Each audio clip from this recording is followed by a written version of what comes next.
سلام، امیدوارم حالتون خوب باشه. امروز میخوام راجع به قانون جذب صحبت کنم. بعضی بچه‌ها میخواستن بیشتر توضیح بدم در موردش، گفتم بیام وایس بذارم. قانون جذب یه قانونیه در این جهان که مثل قانون جاذبه زمین در حال فعالیت، به این معناست که شما به هر چیزی که توجه کنید اون رو در دنیای فیزیکیتون خلق میکنید و وارد دنیای شما میشه. به عبارتی هر چیزی که بهش توجه نشون بدید، نباید یه بار فکر کردن یا دوبار فکر کردن، چیزهایی که مرتب بهش فکر میکنید. مثلا بعضیا به ویروس کرونا خیلی فکر میکردن، مرتبا اخبارش رو پیگیری میکردن، کی چی شد، کی مرد، نمیدونم دور از جون کی چند هزار نفر مریض شدن تو کل جهان، کجا وضعیتش قرمزه، کجا سبزه. این افراد اتفاقا کرونا گرفتن، بعدم گرفتن. ولی بعضی افراد بیخیال بودن، میگفتن نه هیچی نمیشه، مثل من نگرفتیمم. این یه نمونه قانون جذبه که با ذهن، با قدرت ذهن کار میکنه و از اول بوده، هنوزم هست و تو همیشه کار میکنه. فرقی هم نمیکنه شما بهش اعتقادی داشته باشید یا نداشته باشید. مثل قانون جاذبه زمینه. شما چه بچه باشید، متوجه نباشید و اصلا آشنایی نداشته باشید با قانون جاذبه زمین، چه یه فرد مسن باشید، فرقی نمیکنه. اصلا کار خوب کرده باشید، آدم خوبی باشید یا آدم بدی باشید، رو طبقه دهم یک ساختمون برید بپرید، خب مشخصه چی میشه، از بین میرید. این قانون هم همینطوره. و مثلا به عبارتی اگه کار اشتباهی انجام بدید، کارماش رو پس میدید و این داستانا، این هم جزو همین قانون میشه و نمیتونید بگید که من اطلاعی نداشتم از این قانون تا الان، نمیشه کارهای قبلیمو پس ندم، یا اینکه من اطلاعی ندارم اصلا پیگیرش هم نمیشم و قانون جذب برای من جواب نمیده. جواب میده، برای همه کار میکنه، فرقم نمیکنه شما اطلاع داشته باشید یا بخواید قبولش کنید یا نکنید. جریان از این قراره که ما انسان‌ها در بدنمون یه نیروی مغناطیسی فوق‌العاده قوی داریم که این نیروی مغناطیسی که داریم یه میدان الکترومغناطیسی خیلی قدرتمنده. هر فکری که ارتعاشش توسط ذهن ما ساطع میشه، جهان بهش پاسخ میده و برمیگرده سمت خود ما. و همه چیز این جهان قانونمنده. نمیشه بگید مثلا به تقدیر، سرنوشته، نمیدونم شانسی نیست. هیچ چیز شانسی نیست. سالها اشتباهی توی مغز ما کردن. شما مقصر نیستید اگه سرنوشتتون اینه، اگه بیمار میشید یا اگه مثلا فلان اتفاق میفته، اگه جنگ، شما اصلا مقصر نیستید. مثلا خانواده‌تون مقصرن، دولت مقصره، معلمتون مقصره، خواهرتون مقصره، برادرتون. میخوان همه تقصیرها رو بندازن گردن بقیه و این رو به انسان‌ها القا کردن، در حالی که اینطور نیست. تک تک ما انسان‌ها میتونیم آینده سرنوشت خودمون رو بسازیم و همگی با هم حتی میتونیم آینده یک نسل رو بسازیم. آینده کره زمین رو، وقتی فکرها با هم ادغام بشه، انرژی‌ها با هم ادغام بشه. اینجا بحث انرژیه، بحث فیزیک کوانتومه، بحث خرافات نیست. همین که حالا بعضیا میگن نمیدونم فالگیری و رمال و اینو، اونا بحث انرژی تاریکه. اون هم انرژیه. حتی بعضیاشون جواب میده چون به انرژی تاریک متصلن. من دارم از انرژی روشنایی صحبت میکنم. و خوشبختانه الان یه 10-15 سالی، 20 سال، یه 20 سالی هست که قانون جذب، قانون ارتعاش توسط بهترین اساتید جهان که از این رازها خبر داشتن فاش شده و به لطف شبکه‌های اجتماعی مرتباً داره بازنشر میشه. مردم دارن آگاه‌تر میشن، از قدرت‌های خودشون دارن بهش پی میبرن و خدا رو شکر زندگی میلیون‌ها نفر تغییر کرده. و اگه شما قبول کنید و بتونید از این قانون به نفع خودتون استفاده کنید، نه تنها تو روابطتون، خانوادگی، شغلی، عاطفی، تو درآمدتون، تو شغلتون، تو همه جوانب پیشرفت میکنید و به رشد خیلی خیلی عجیب غریب میرسید. چیزی که این همه سال اصلا ممکن نبود، با کار فیزیکی ممکن نیست. چون ما انسان‌های مادی، به قولی جسم مادی داریم. ما روحیم. 99% ما روحیم، ما فقط 1% جسمیم. پس فکر نکنید اتفاقات بیرونی خیلی مؤثرن. نه، همه چیز از درون آدم نشأت میگیره. وقتی ما درونمون رو تغییر بدیم، دنیای بیرون خود به خود منطبق میشه با ما. هیچ فرقی نمیکنه توی چه وضعیتی هستی. من 1000 نفر رو دیدم، سرگذشتشون رو خوندم، از زبون خودشون شنیدم که دارم انقدر با قاطعیت صحبت میکنم. بذارید براتون بیشتر راجع به قانون ارتعاش و این چیزها صحبت کنم. توی وایس های بعدی، پست های بعدی توی اینستاگرام باز بیشتر راجع بهش صحبت میکنم و بازش میکنم این قضیه رو. ببینید ارتعاش مثل رادیو رو تصور کنید. چطوری مثلا من الان تو تهرانم، رادیو از شمال کشور سیگنال میگیره و میفرسته.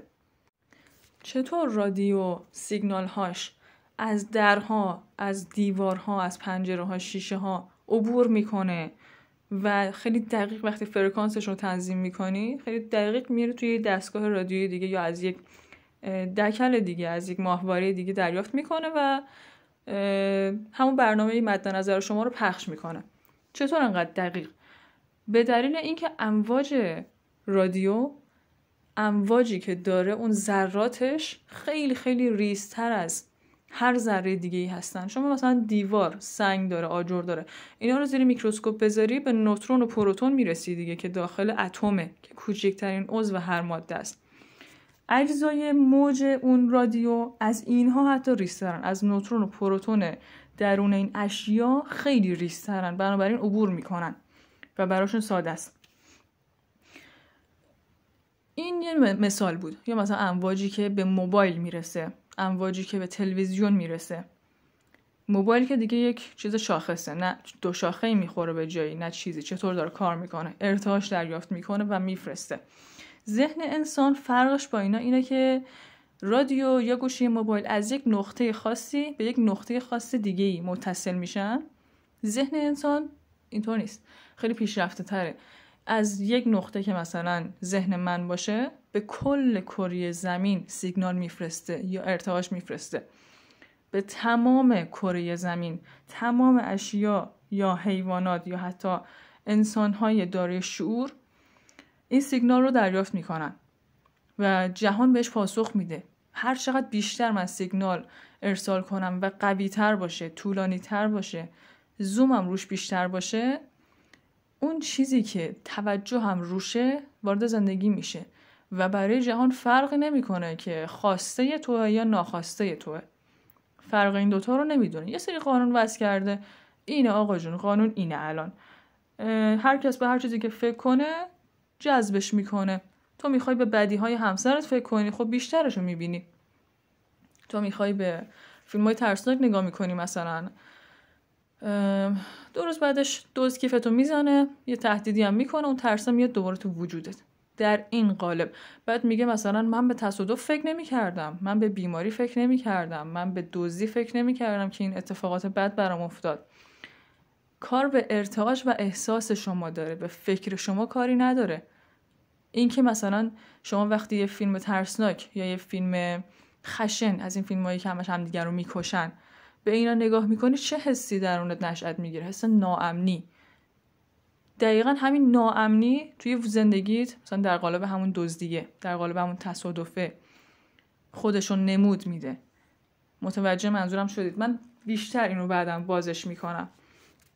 ذهن انسان به کل کره خاکی سیگنال میفرسته و جوابش رو دریافت میکنه. پس باید خیلی مراقب این باشید که روی چی فوکوس دارید.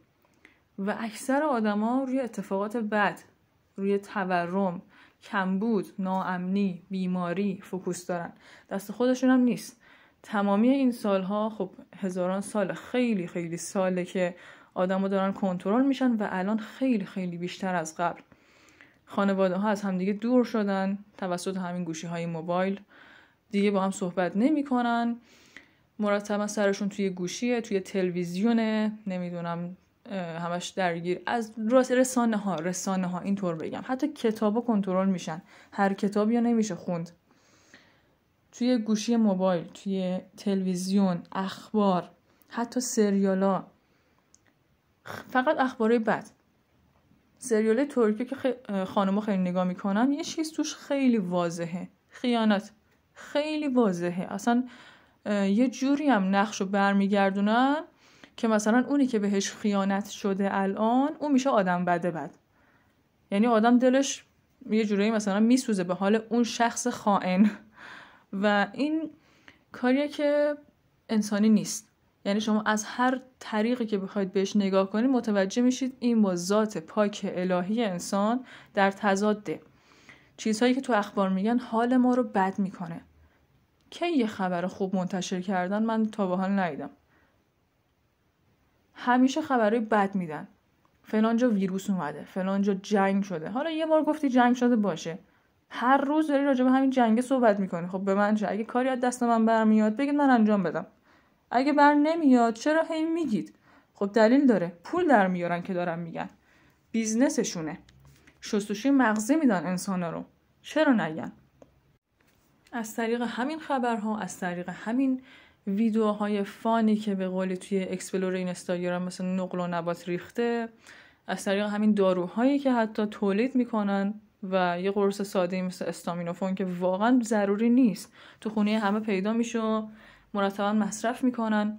اینا چیزایی که من بعداً باید باز کنم. باید آدم آگاه بشن، باید بدونن که تو چه وضعیتی قرار دارن. همه چیز ما داره کنترل میشه. غذامون، دارومون، رسانه هامون، تلفن همراهمون، همه چیزمون. و آدما رو عقب نگه داشتن. آدما واقعا ناآگاه شدن، نمیدونن که چه کاری میتونن بکنن، نمیدونن زندگیشون دست خودشونه، نه دست مثلا دولت، نه دست این فلانی مثلا زندگی منو داغون کرد. اگه بابام پولدار بود اینطوری میشد. اگه دولت یه ذره حمایت میکرد، کار برای جوونا ایجاد میکرد، اینطوری میشد. همه چیزو میندازن گردن این اون. آدم عادتشون شده، کارشون شده، تفره میرن، خوششون هم میاد تازه. و چرا اخبار نگاه میکنن؟ به دلیل اینکه حس قربانی بودنشونو پوشش میده.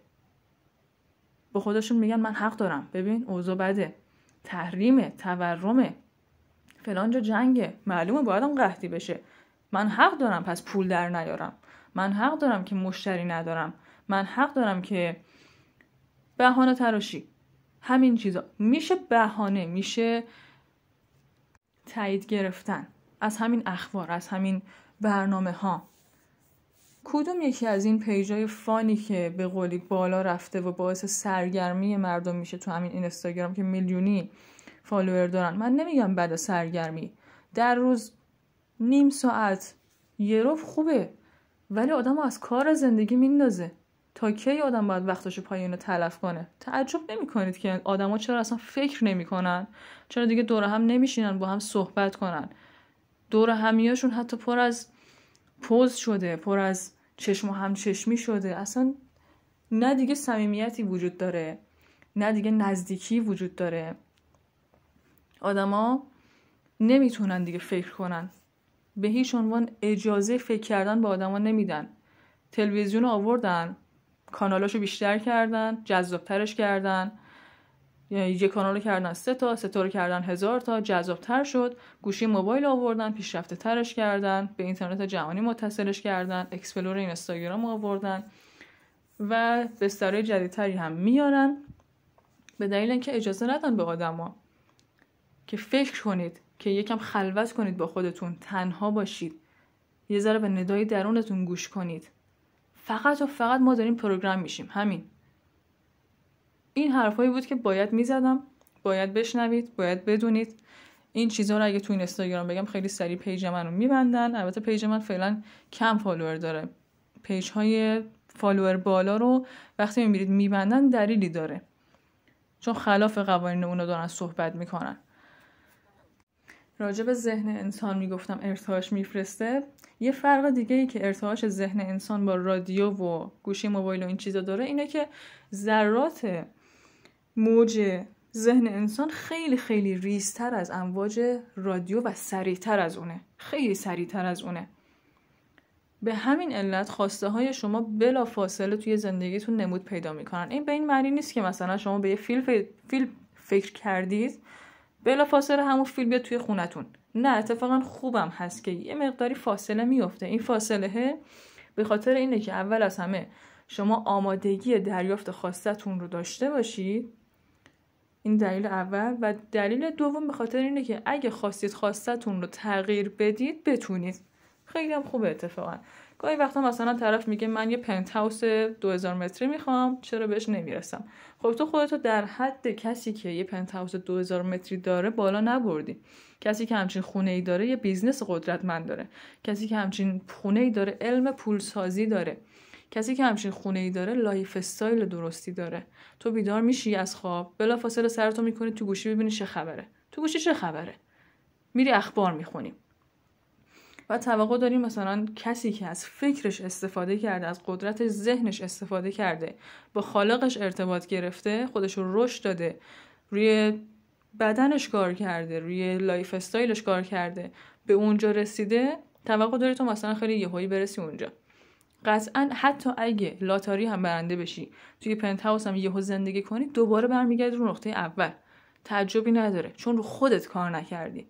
باید لایقش بشی، آمادگیش رو داشته باشی دریافتش کنی و بیا تو زندگیت. به محض اینکه بتونی آمادگی اون خواسته رو دریافتش کنی، آمادگیش رو کاملا داشته باشی، حاضر باشی و بهاش رو بپردازی، خیلی سریع توی زندگیت نمود پیدا میکنه، هیچ فرقی نمیکنه. امیدوارم تونسته باشم منظورم رو بهتون برسونم و توی وایس های بعدی، پست های بعدی من بیشتر بازش میکنم